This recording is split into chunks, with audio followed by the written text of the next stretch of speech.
It's crazy to think it's been almost 15 years since Amir King Khan first graced our TV screens as a 17-year-old boxing prodigy in Great Britain. I want to be the youngest world champion, and I want to be one of the best boxers ever to come out of England. The British-born Pakistani captured the nation's heart as he fought through an incredibly tough field and eventually won a silver medal at the 2004 Athens Olympic Games. In doing so, he became the youngest boxing medalist in British history, a record that is still set in stone to this day. The red corner!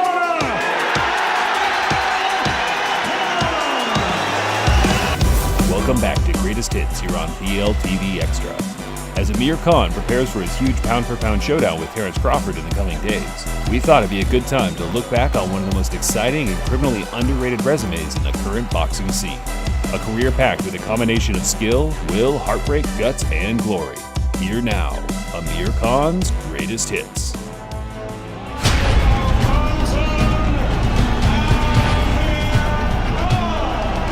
July 16th, 2005. At the tender age of 18, Amir Khan made his professional debut in front of 6,000 people in his hometown of Bolton. His promoter at the time, Frank Warren, had dollar signs in his eyes from the get-go as he featured Khan on the main event ITV Boxing's Big Fight Live. Amir Khan's professional road starts here. Brilliant Cuban in his last fight, but Bailey has come out of the traps like a sprinter.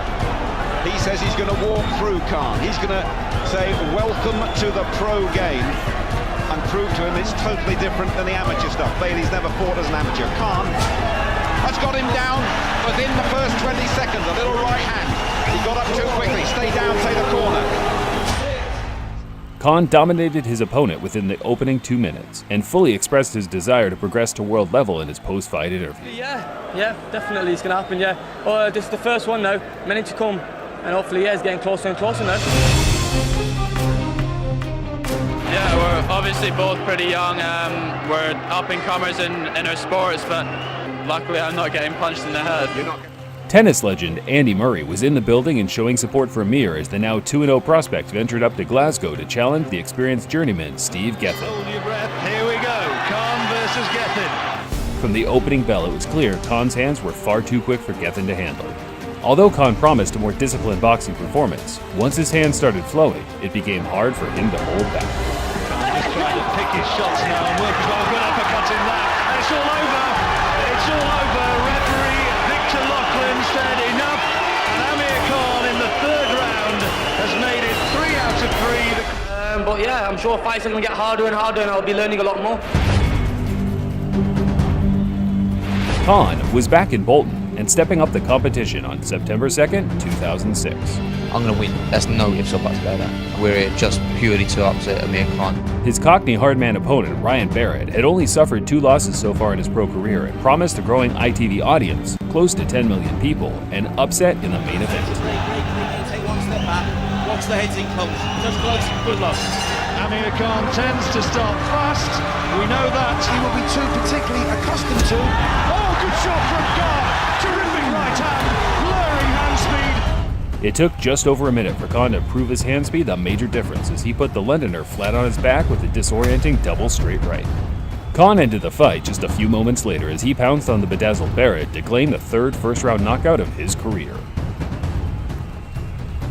But I finished quite quick. This shows my strength and power and speed's coming on. I'm adapting to a professional better, and yeah, I'm doing the right stuff.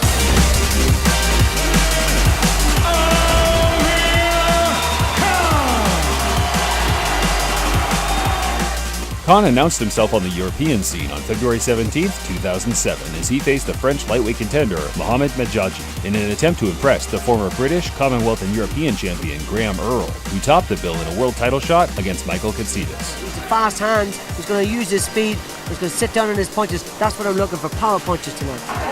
Against the odds, and here looking to cheer on.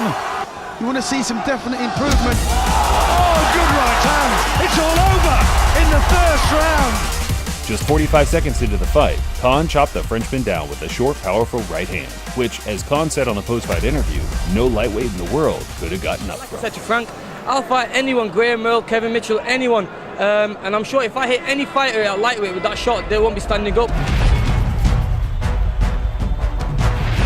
December 8, 2007. Khan was back in Bolton and had to deal with one last domestic rival before he could announce himself at world level in the lightweight division. He's very good. I mean, I'm in for a very tough night. But as I always say, you know, when I'm in with a great opponents, I'll come out and I'll find a way. Graham Earl might not be a name many recognize today, but during the mid-2000s, he proved himself time and again as a brave warrior that could mix it with the best fighters in the world on his day. Frank Bruno, Ryan Giggs, Everton stars, Darren Campbell, a sprinter. Earl, just as expected, rushed out and tried to put the pressure on Khan from the opening bell. But within just 30 seconds or so, Khan landed some well-timed counters that floundered Earl and left him wide open for some flush combinations. This is the right way to start this fight. Oh, good left hand. Earl's been training in Florida with his new trainer, Gus Curran.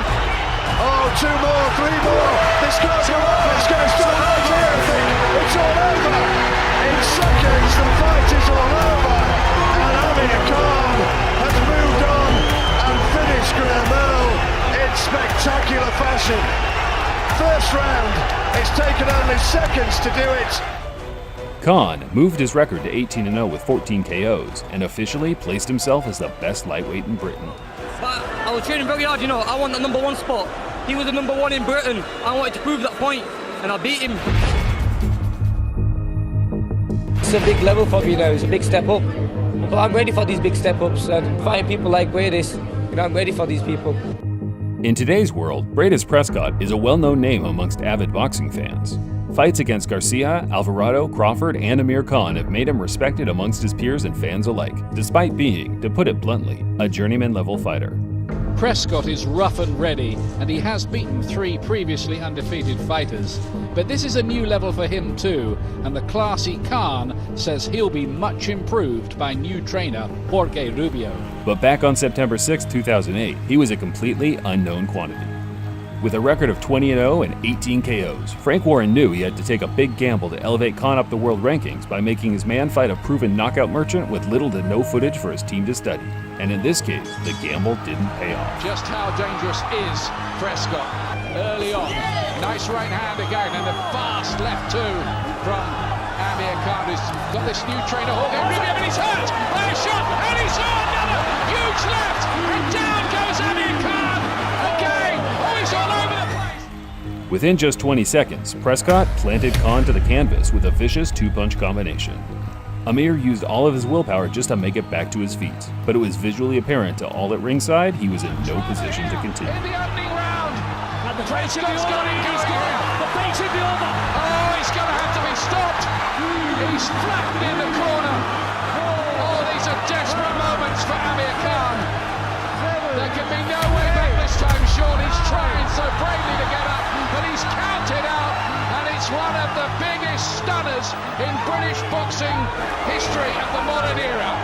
Bradis Prescott has knocked out Amir Khan. Why did you make the match at this stage for him? Well, I've got to take responsibility for it at the end of the day. It's now back, as Amir said, back to the drawing board. Are there any psychological demons? Is he worried about his chin?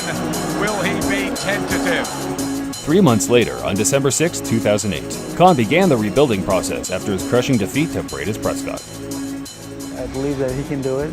He's a talented guy, and I believe he'll be the next champion, and that's what I love doing, is making champions, because that's what I live for. Legendary trainer Freddie Roach decided to take Khan under his wing and train him alongside his star man Manny Pacquiao. His opponent for the night was the tough Irishman, Austin Fagan, a man that never tasted canvas in his 27 fights so far. And he is, of course, the current and reigning lightweight champion of the Commonwealth. Ladies and gentlemen, Amir Khan! Chin, right again, blistering speed from Khan, down he goes, Fagan!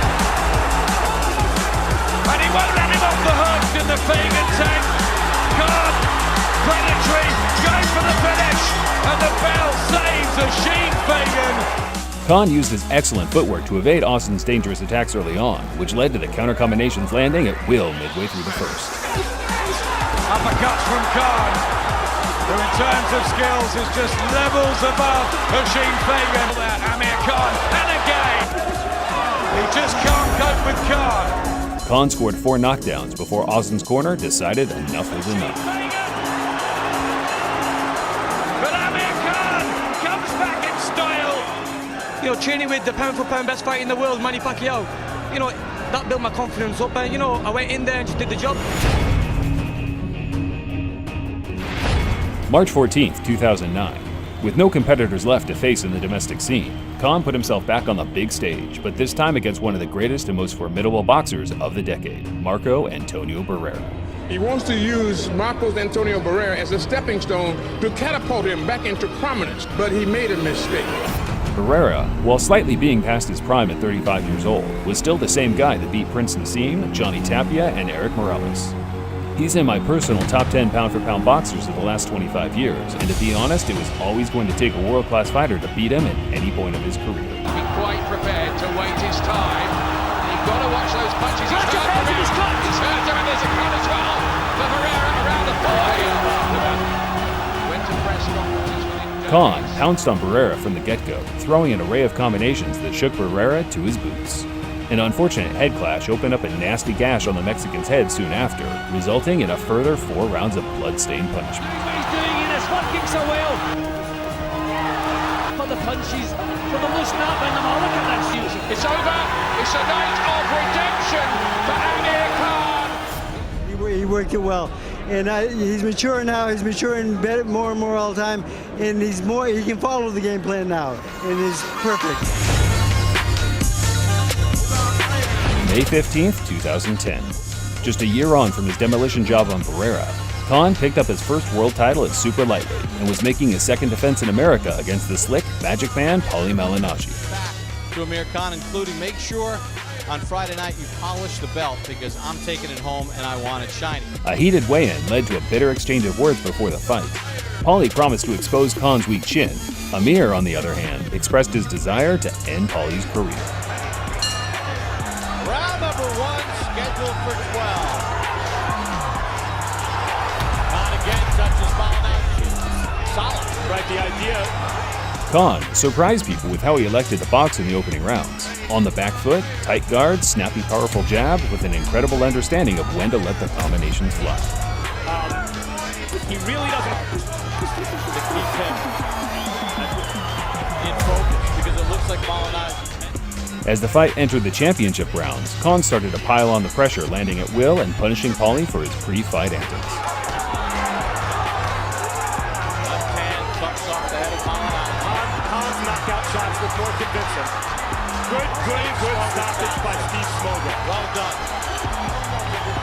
Malignaggi paid his respect afterwards to what he believed was the fastest fighter he'd ever fought. Khan also paid his respect, but followed it up with a chilling message to the rest of the 140-pound division. He's a great fighter, but you know, we know how to beat Maidana. I know I can beat Maidana, and you know, if he wants to fight me, you know, tell him to get in the line. I'd love to fight him next, and you know, I've put a statement today. And if Maidana wants to fight me, let's have it next. December 11th, 2010. The boxing politics seemed to be pushing the Maidana fight further from Khan as each month passed. But once Marcos publicly expressed his desire to fight Khan, the money-hungry promoters put their differences aside and put on what went on to become the Boxing Writers Association Fight of the Year. At the time, Maidana was regarded as one of the hardest punchers pound for pound in the sport. With a huge puncher's record of 29 wins and 27 KOs, it came as a huge surprise to see that it was indeed the Argentine that was the first to hit the canvas.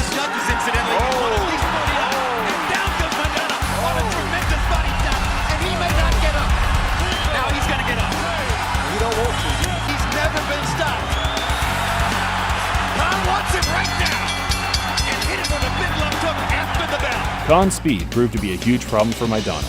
It wasn't until the championship rounds lingered that the knockout merchant began to impose his will. I think he should be going back there. I think he should be going back there too.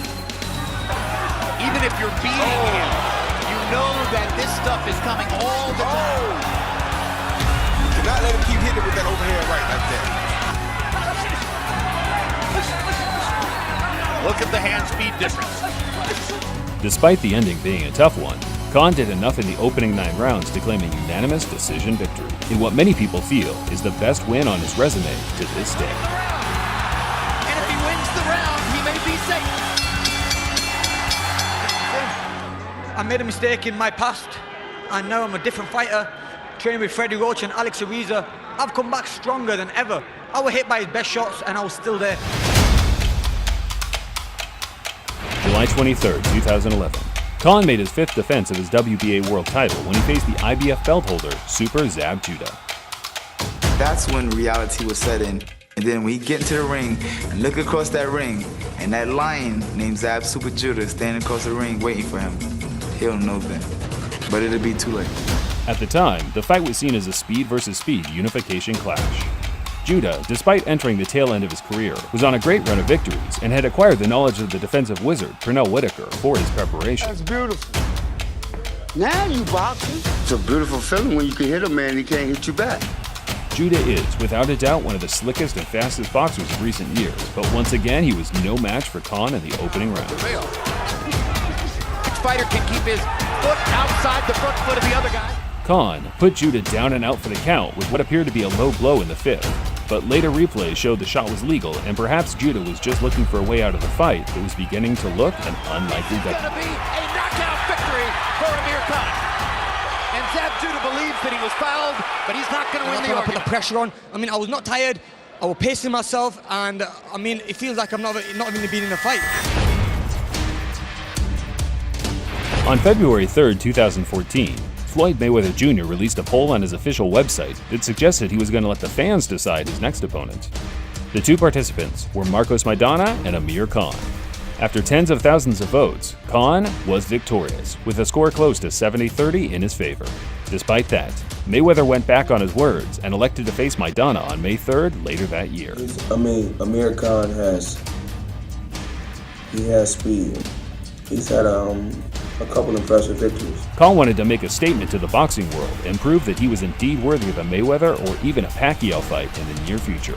And what better place to do that than on the undercard of where the man he was chasing was topping the bill. Yeah, both guys looking to gain the advantage.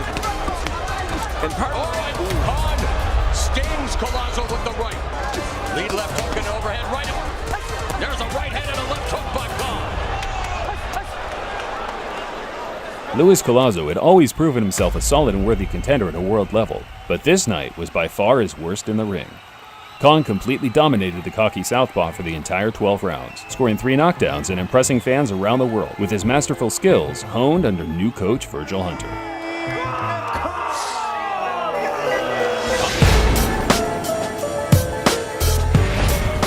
My personal favorite outing for Khan took place on December 13th, 2014.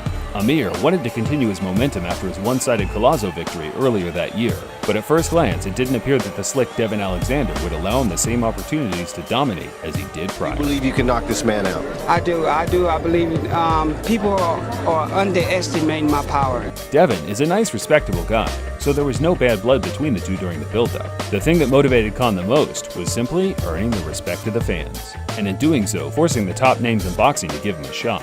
And man, oh man, anyone that caught this fight live will never forget just how clinical and beautiful it was to watch. Alexander in the red with white. Moving up from 140 pounds. One thing about him, Left hook. Rips off another 1-2 combination again, showing off the speed. The right uppercut. Rounder time to bring in our official. There's a left hand that got through, but Khan again just putting together the lightning quick combination.